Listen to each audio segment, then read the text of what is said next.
Hello and welcome back today. Today we're doing a quick little video talking about the 4 basic types of footwear that you would have seen on the US GI during World War II.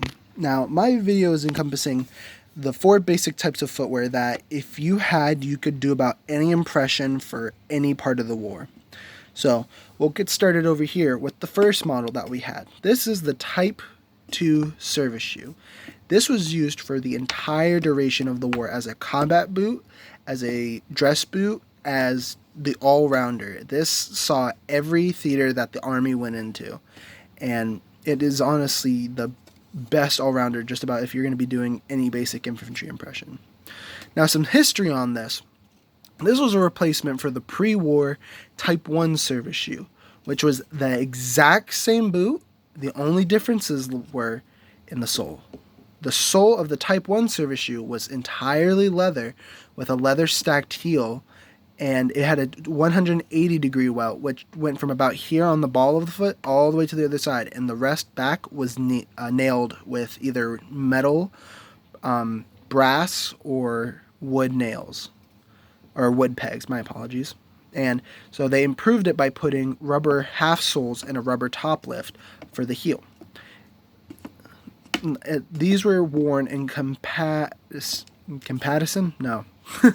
These were worn alongside the 1938 dismounted leggings. These are my invasion quote-unquote cut-downs that I got from World War II impressions. And they were designed to pretty much fit any role that the GI would need. They work with your Class A's, they work with your combat uniform, your work uniform, the Army Allied Air was it Army Air Force? Yeah, Army Air Force got these guys too. So next we'll move on to another early war piece of equipment, your jump boots. These were started to be issued alongside the 1942 jump uniform, and these were prized amongst airborne guys. Special Forces guys got these, Rangers got these guys, of course, albeit through less than honorable means, but they're a great boot. They're good if you want to do something a little bit different, but for most impressions, you're going to want to go with these. So your third option for boot is the the Type 3 service shoe, which was an improvement off of this. Now, there's kind of an in-between this boot that existed and this boot.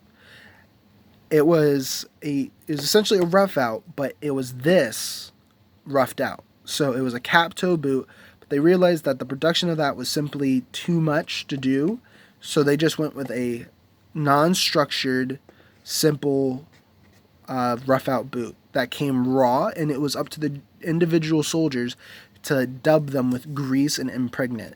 There's plenty of cans of original stuff out there, but I personally like to use a mixture of Hubbard's and Snow Seal. My apologies. And so these are good from any time early 1944 onwards. These were used for the last 2 years of the war alongside with the leggings. So don't be doing any Africa events in these. Finally, we have the 1943 combat boot. These were seen as a replacement for the legging style, which was seen to be problematic. It wasn't a system that was great, but worked. But so they figured that they needed something easier to make than the jump boot, but more useful than the low boots that they were making. So they had a surplus of these guys. If you can see that there's very, very strong similarities between these two guys. And so what they did is that they made leather cuffs, smooth out leather cuffs with a canvas lining that they would have stitched to the top of the boot, like I said. And so these were used from the winter of 44 to the end of the war. These were used throughout Korea and used into the mid-50s, I believe. They're a phenomenal piece of footwear. I love them. They're great. It kind of makes it unfortunate that they were only used for so little of the war. So, on to something that I wish I had known when I was going to these producers. First off, to start with, Corcoran's. Get the original pair, because these, not original as in, 1940s dated, but Corcoran, the company, is still in business. They still make these.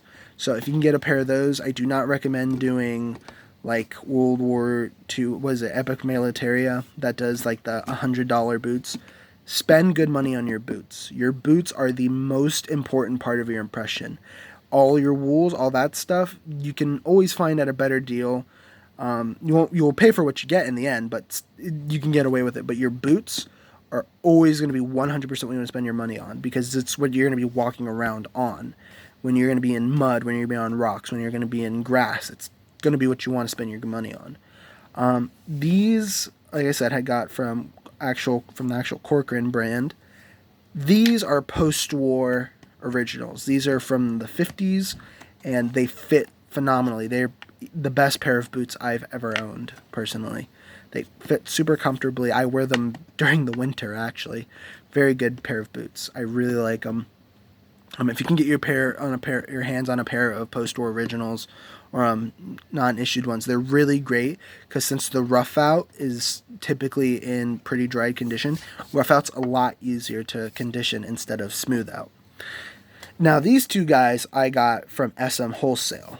The Type 2 boots are surprisingly pretty good. They don't shine up very well, but they work really great. Now, my personal experience with the rough outs, on the other hand, leaves a lot to be desired, personally. In here, if I can pick this up real quick. And the fact that this boot is, the leather, especially on this one in particular, was super nappy. Like, that is like, looks like hair. They did not skive it down properly. And then also look at that heel. Like, I can't really show you it super well, but like, this should not be happening. That hang off right here, how it's almost a centimeter hanging over, whereas the Type 2 service shoes, they're nice and flush. I don't know if you can tell. So for service shoes, I highly recommend going with SM Wholesale for these, and then if you can save up, At the Fronts for these. At the Front makes phenomenal rough out boots. They're really, really good. And At the Front's really good for these too. But these you'll save about $100 on. But like I said, you pay for what you get. So you'll get a nicer leather, a nicer build with At the Front that are made in America with your boots. But I think these are just fine. Same thing with leggings. Pay for what you get for. Get originals though for leggings. So that was just something I wanted to do real quick. Just give a quick little reminder about, spend good money on your boots, do your research on your impression. Don't be wearing your double buckles for an early war event like I did when I first started. But I hope you guys enjoyed. I hope you guys learned something. If you guys have any questions, feel free to reach out or email me, or comment down below. I always check these things, but we'll see if I can grow a little bit more. So I appreciate you checking in today, guys, and have a good day.